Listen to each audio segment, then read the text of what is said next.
دیکھیں میں ایک نالائق سا بندہ ہوں, مجھے تھوڑا سا کوئی مسئلہ ایک اڑ گیا ہے, ذرا آپ سارے اپنے دل کے مفتی سے مجھے ذرا مشورہ کر کے بتائیں کہ اگر مجھ پہ نماز فرض ہے, اس وقت مجھ پہ نماز فرض ہے, میں نہیں پڑھتا, گناہگار تو ہوں نا. اچھا رمضان آ گیا ہے, پھر میں روزہ نہ رکھوں؟ نہیں, آپ کہیں گے شاہ جی ایک تو آپ نے نماز چھوڑی, آپ گناہگار ہیں, اللہ ناراض ہے آپ پہ, اوپر سے روزہ تو نہ چھوڑو, روزہ تو رکھو, اس کا ثواب تو ملے گا نا.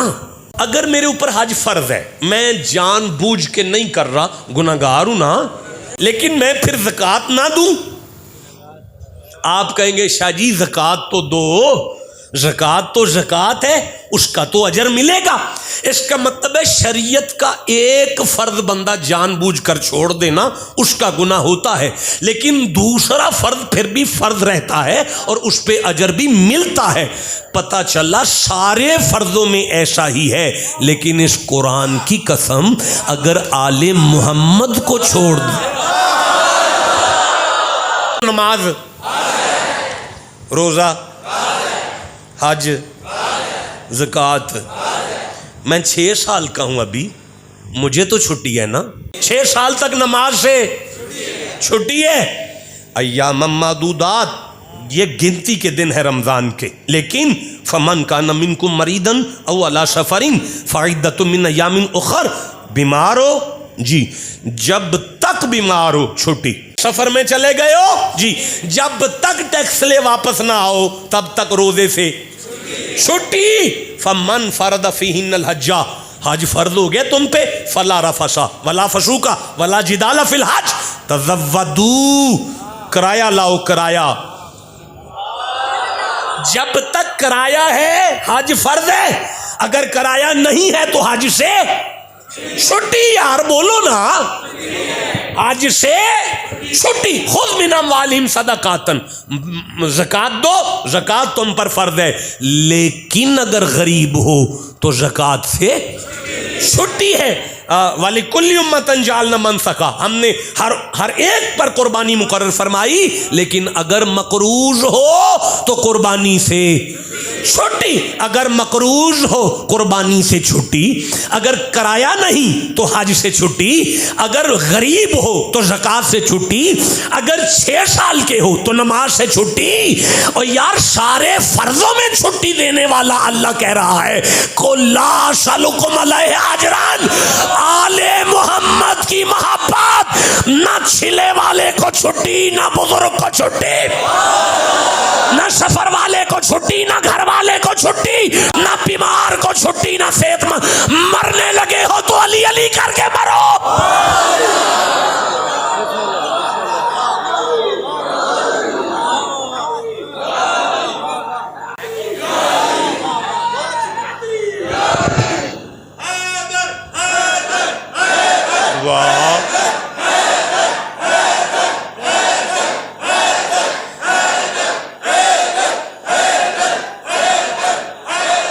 اب میں, بابا جی نے حیدر کہا تو مجھے پتہ کیا سمجھ آ رہی ہے, حیدر حیدر حیدر حیدر حیدر, مانا یہ ہے آج بھی علی کا دروازہ کھلا.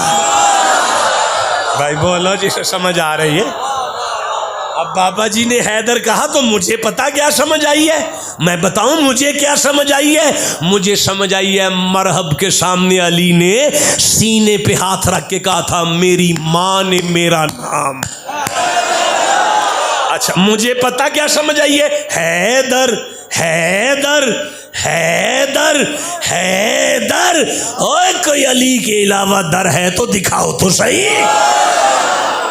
اور اگر قبلہ تاریخ مکہ میں سے میں ایک جملہ آپ کو سبق سنا دوں, تاریخ مکہ میں ریفرنس دے رہا ہوں نا جی, تاریخ مکہ میں سے میں ایک جملہ سنا دوں آپ سب کو. مکے میں ایک سپیرا رہتا تھا اور وہ چوک میں سانپ لے کر بیٹھا رہتا تھا. اگر مکے میں کوئی بچہ پیدا ہوتا تو مکے والے اس سپیرے کے پاس آ کے کہتے ذرا چیک کر دو اپنے باپ کا ہے کہ حرامی ہے. وہ سانپ چھوڑتا تھا اس پر, اور وہ سانپ اگر اسے کچھ تکلیف دیتا تو وہ بتاتا کہ اس کا باپ اپنا اپنا نہیں ہے، اور اگر وہ اسے کچھ نہ کہتا تو وہ کہتا کہ یہ اپنے باپ کا ہے۔ آج مکے کا بازار ہے، ابی طالب ہے، گود میں علی ہے۔ اور سپیرے کی نگاہ پڑی، کہنے لگا او شاہ مکہ، اے شہنشاہ مکہ، اے سردار مکہ، یہ بچہ کس کا ہے؟ ابی طالب سینے سے لگا کے کہتے ہیں میرا ہے۔ سردار مکہ چیک کر لے، فرمایا تو تسلی کر لے، مجھے پتا ہے میرا ہے۔ ریت کے ٹبے پر ابی طالب نے علی کو رکھا، اس نے سانپ چھوڑا۔ اب یہ ہے قرآن۔ جب حضرت موسیٰ کا عصا اژدہا بنا تو اللہ نے اس کا کیا نام رکھا؟ حیاتن۔ حیاتن قرآن کا لفظ ہے، حیاتن۔ حیاتن اس کا مطلب ہے عربی میں سانپ کو کہتے ہیں حیاتن، حیا، حیاتن، اور بھائی حیاتن قرآن کا لفظ ہے۔ اب جب اس نے سانپ چھوڑا، سانپ نے علی کے گرد چکر لیا، علی نے سانپ کو پکڑا، دونوں جبڑوں سے پکڑ کے چیرا، ادھر سانپ چیرا، ادھر وہ سپیرا اپنی پگ پھینک کے کہنے لگا حیاتن درا، حیاتن درا، حیاتن درا، حیاتن درا۔ بعد میں زیادہ استعمال کے بعد بنا حیدر، مانا ہے بچپنے میں سانپ کو چیرنے والا۔ وہ تڑپ کر کہنے لگا اے ابی طالب، آج کے بعد بچوں کی چیکنگ کیسے ہوگی؟ مسکرا کے ابی طالب علی کو اٹھا کے سینے سے لگا کے کہنے لگے خاموش، آج سے پہلے تیرا سانپ چیک کرتا تھا نا، آج سے قیامت تک میرے پتر کا نام چیک کرے گا، باپ کس کا اپنا ہے۔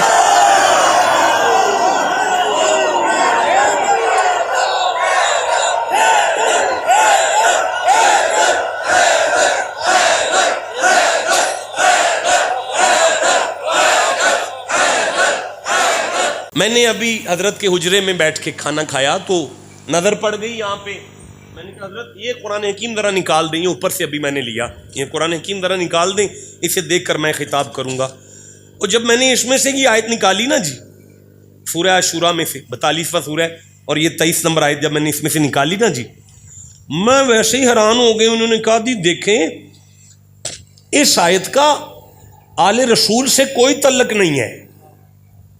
ہاں یہ لکھا ہو، اس آیت کا آل رسول سے کوئی تعلق نہیں ہے، بھائی مزہ ہے، سواد ہے۔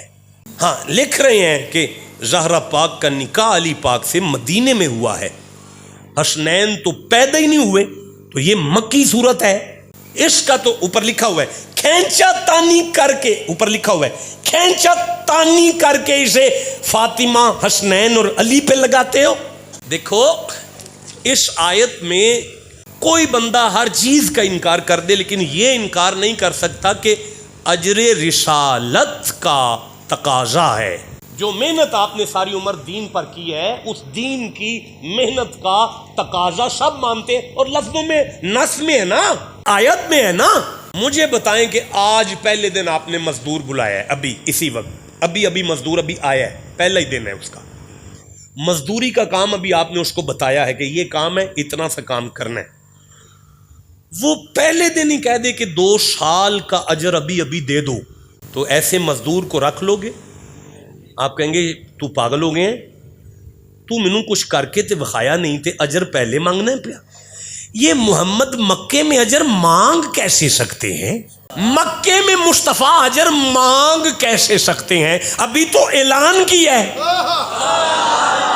ابھی تو کام کر کے تو دکھایا ہی نہیں ہے۔ اس کا مطلب ہے یہ اجر احد، بدر، ہجرت، ساری تکلیفوں کے بعد بنتا ہی مدینے میں ہے۔ اب میں یہاں سے پڑھ کے دیکھ رہا تھا کہ اچھا پھر کیا ہے، پھر اس آیت میں کہنے لگے وہ نبی پاک نے تقاضا کیا ہے کہ بھائی میری اور اپنی قرابت کا احساس کرو، میری اور اپنی رشتہ داری کا احساس کرو۔ اس کا مطلب ہے الا المودۃ فی القربہ کا معنی انہوں نے ابو جہل کا، ابو لہب کا پیار بیان کیا ہے۔ اب رکھو ان علماء کے سر پہ قرآن، اللہ کہتا ہے وَمَن يَقْتَرِفْ حَسَنًا اِلَّا الْمَوَدَّةَ فِي الْقُرْبَى، اللہ کے نزدیک ایک نیکی ہے۔ اب بتاؤ کہ ابو جہل کا پیار نیکی ہوگا کہ حسین کا پیار نیکی؟ لفظ قربا مجھے بتائیں سیغہ کون سا ہے؟ قربا جمع ہے؟ نہیں۔ تثنیہ ہے؟ نہیں۔ واحد ہے۔ قربا مذکر ہے؟ مذکر ہے؟ نہیں۔ تو پھر کیا ہے؟ مؤنث ہے۔ بھائی الف مکسورہ ہے اس کے اوپر، یا کے اوپر الف مکسورہ کی علامت ہے، مؤنث ہے اور تفضیل ہے، معنی ہے ایک واحد خاتون جو سب سے قریب ہے۔ اب محمد بادشاہ سے پوچھو، وہ خود بتائیں گے، الفاطمہ تو بدعۃ منی، یہی تو ہے میرے جگر کا ٹکڑا۔ اتنی بڑی نیکی کو پینے نہیں دوں گا میں۔ ہاں قبلہ کتنی بڑی نیکی ہے۔ اب میری آنکھ میں آنکھ ڈالے ذرا، میں تھوڑا سا آگے چلوں۔ اللہ کہتا ہے وَمَن يَقْتَرِفْ حَسَنًا، آل محمد کی محبت وہ نیکی ہے، اگر تم میرے پاس لے آؤ نا، نزد لہو، میں بعد میں پڑھتا ہوں فیہا حسنا، نزد لہو، تم اتنا سا علی سے پیار کرو، اسے میں اتنا کر لوں۔ نہیں اب میں پھر کمپیئر کروں، قبلہ نماز پڑھو لیکن من جاء بالحسنات فلہ عشر امثالہا، سلام پھیرنے سے پہلے ملائکہ سے کہتا ہے ایک پڑھ کے جا رہے 10 لکھ دو، مولانا کے پیچھے پڑھ کے جا رہا ہے 27 کے ساتھ ضرب دے کے 270 لکھ دو، اور مکے کے صحن میں پڑھ کے جا رہا ہے تو 1 لاکھ کے ساتھ ضرب دے کے 27 لاکھ لکھ دو، اور اگر مسجد نبوی میں پڑھ رہا ہے تو 2 کے ساتھ ضرب دے کے 54 لاکھ لکھ دو۔ لیکن نماز پھر بھی گنتی میں ہے، حد میں ہے، حد میں ہے، حد میں ہے۔ کہتے ہیں آل محمد کا پیار اتنا سا لے آؤ، میں گنتی میں نہیں اپنی شان کے مطابق اسے زیادہ کروں گا۔ پتہ چلا بندہ قیامت والے دن اٹھے گا، اس کی حد نگاہ تک ادھر بھی نیکیاں ہوں گی، حد نگاہ تک ادھر بھی نیکیاں ہوں گی، حد نگاہ تک ادھر بھی نیکیاں ہوں گی، حد نگاہ تک ادھر بھی نیکیاں ہوں گی۔ گھبرا کے کہے گا یا اللہ یہ کس کی ہیں؟ آواز توحید آئے گی تیری ہیں، یا اللہ میں نے تو نہیں کی۔ آواز آئے گی تو جو آل محمد کی اتنی سی نوکری کرتا رہا آج پھیل گئی ہے۔ اب میں پڑھوں فیہا حسنا، کہتے ہیں نزد لہو فیہا حسنا، ٹوٹی پھوٹی سی کرو اسے میں سونی کر لوں گا۔ ان اللہ غفور شکور، کہتے شک نہ کرنا میں سارے گناہ معاف کروں گا۔ نہیں سنیں گے تو روح تڑپے گی۔ ان اللہ، علماء میرا سبق سن رہے ہیں، میں کوشش کر رہا ہوں بڑا محتاط انداز سے عرض کروں، لیکن میں مجبور ہوں، علی ہے اور میں علی کا بیٹا ہوں۔ ان اللہ غفور شکور، اللہ فرماتے شک نہ کرنا میں سارے گناہ معاف کر کے خدا ہو کہ اس کا شکریہ ادا کروں گا۔ اوے جڑا نبی دی آل نال پیار کردا ہے میں او دے گناہ معاف کر کے او دا شکریہ ادا کراں گا۔ مولانا آپ مجھے دیکھ رہے ہیں تجسس کے ساتھ کہ اب کیا ہو رہا ہے، دیکھیں میں پھر عرض کرتا ہوں، وشکرو لی، تم میرا شکر کرو، وشکرو لی، تم خدا کا شکر کرو، وشکرو لی، تم خدا، ان ابراہیم کان امتن قانتا للہ حنیفا ولم یکن من المشرکین شاکرن لانعمہ۔ اللہ کہتا ہے محمد کا دادا ہر قدم پر میرا شکر ادا کرتا رہا ہے۔ یا موسیٰ ان اصطفیتک علی الناس برسالتی وبکلامی فخذ ما آتیتک وکن من الشاکرین۔ موسیٰ میں نے آپ کے ساتھ کلام کیا، اب آپ کو چاہیے کہ آپ میرا شکر کرو۔ بھائی فتبسم ضاحکا من قولہا، سلیمان کیڑی کی آواز سن کر مسکرا پڑے ہیں. وقالا ربی اوزعنی ان اشکرا ان اشکرا ان اشکرا ان اشکرا نعمتک التی انعمت علی وعلی والدی. اللہ نے فرمایا سلیمان نے سجدہ کر کے کہا تھا مجھے توفیق دے میں تیرا شکر ادا کرنا چاہتا ہوں. وَلَقَدْ آتَيْنَا لُقْمَانَ الْحِکْمَةَ أَنِ اشْکُرْ لِلَّهِ. ہم نے حکیم بنایا لقمان کو تاکہ وہ بھی ہمارا شکر ادا کرے. بھائی میں اگر اس طرح پڑھوں گا تو میں بڑا لمبا چوڑا پڑھ سکتا ہوں, میں تھک گیا. ما یفعل اللہ بعذابکم ان شکرتم. سورہ نساء ہے 147 نمبر آیت پڑھ رہا ہوں. او بھائی میں جہنم بجھا دوں گا اگر تم شکر کرو گے تو. وَإِذْ تَعَذَّنَ رَبُّكُمْ لَئِن شَكَرْتُمْ لَأَزِيدَنَّكُمْ. اوے تم شکر کرو گے میں تمہیں زیادہ دوں گا. اب سارا زمانہ اللہ کا شکر کرتا ہے, سارا زمانہ اللہ کا شکر کرتا ہے, سارا زمانہ اللہ کا شکر کرتا ہے. اللہ فرماتا ہے قُلْ لَا أَسْأَلُكُمْ عَلَيْهِ أَجْرًا إِلَّا الْمَوَدَّةَ فِي الْقُرْبَى. محمد ان سے کہہ دو جو تیری اولاد سے پیار کرے گا خدا ہو کہ اس کے گناہ معاف کر کے اس کا شکریہ ادا کرے.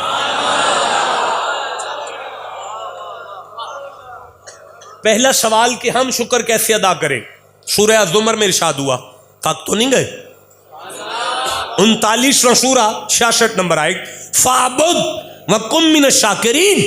سجدہ کرو یہ میرا شکر ہے. ہم سجدہ کریں تو اس کا شکر ادا کرتے ہیں. اب پروردگار تو کہہ رہا ہے علی کے حبدار کا میں شکریہ ادا کروں گا اور وہ بھی اس کے گناہ معاف کر کے. قبلہ میں طالب علم ہوں لیکن میں علماء میں کھڑا ہو کے ذمہ داری سے کہتا ہوں قاموس سے لے کر ابن منظور تک, ابن منظور سے لے کر فارس تک, فارس سے لے کر منجد تک, منجد سے لے کے دنیا کی کوئی لغت آپ اٹھائیں اور شین کاف را لفظ شکر کا مادہ اشتقاق ہے, روٹ ورڈ ہے. جب آپ اس کا معنی معین کریں گے تو شکر تو شجرتا نکلے گا, فرس و شکورا نکلے گا.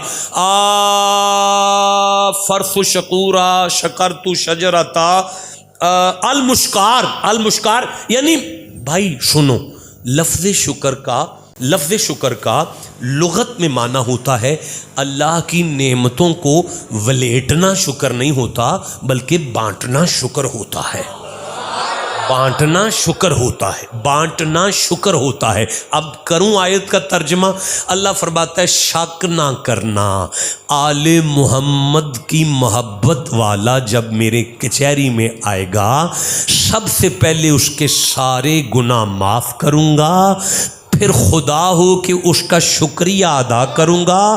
یعنی پہلے اسے جنت کی کوٹھی کی چابی دوں گا, پھر کہوں گا یہ بھی نعمت لے لے, یہ بھی نعمت لے لے, یہ بھی نعمت لے لے, یہ بھی نعمت لے لے, یہ بھی نعمت لے لے, یہ بھی نعمت لے لے, یہ بھی نعمت لے لے, یہ بھی نعمت لے لے, یہ بھی نعمت لے لے, یہ بھی نعمت لے لے, یہ بھی نعمت لے لے, یہ بھی نعمت لے لے, یہ بھی نعمت لے لے, یہ بھی نعمت لے لے, یہ بھی نعمت لے لے, یہ بھی لے, یہ بھی لے, یہ بھی لے, یہ بھی لے, یہ بھی لے, یہ بھی لے, یہ بھی لے, یہ بھی لے. اب وہ کہے گا مولا یہ کیا ہو رہا ہے, آوازیں توحید آئے گی, تو حسین کا حبدار ہے, نبی کی آل سے پیار کرتا رہا ہے, اللہ تیرا شکریہ ادا کر رہا ہے. منہ نہیں لگاتے ہم گناہگار کو. اور یار چرسی کو بیٹھک میں لے آؤ گے, بولو, منہ نہیں لگاتے گناہگار کو. بندے ہو کہ گناہگار کو منہ نہیں لگاتے, تو خدا ہو کہ کہہ رہے میں گناہگار کا شکریہ ادا کروں. پروردگار ہم بندے ہو کہ گناہگار کو منہ لگانا پسند نہیں کرتے, تو خدا ہو کہ کہتے ہیں میں گناہگار کا شکریہ ادا کروں گا. میرا اللہ فرماتا ہے میرے بندے چپ کر, گناہگار ہے نا زہرا کا غدار تو نہیں. پتہ چلا اللہ کی کچہری میں قیامت والے دن گناہگار چل جائے گا, زہرا کا غدار نہیں چلے گا. چلو واپس چلے. وَيَوْمَ يُنْفَخُ فِي الصُّورِ, اور جس دن قیامت برپا ہوگی, فَفَزِعَ, گھبرا جائیں گے, من فی السماواتی و من فی الارض,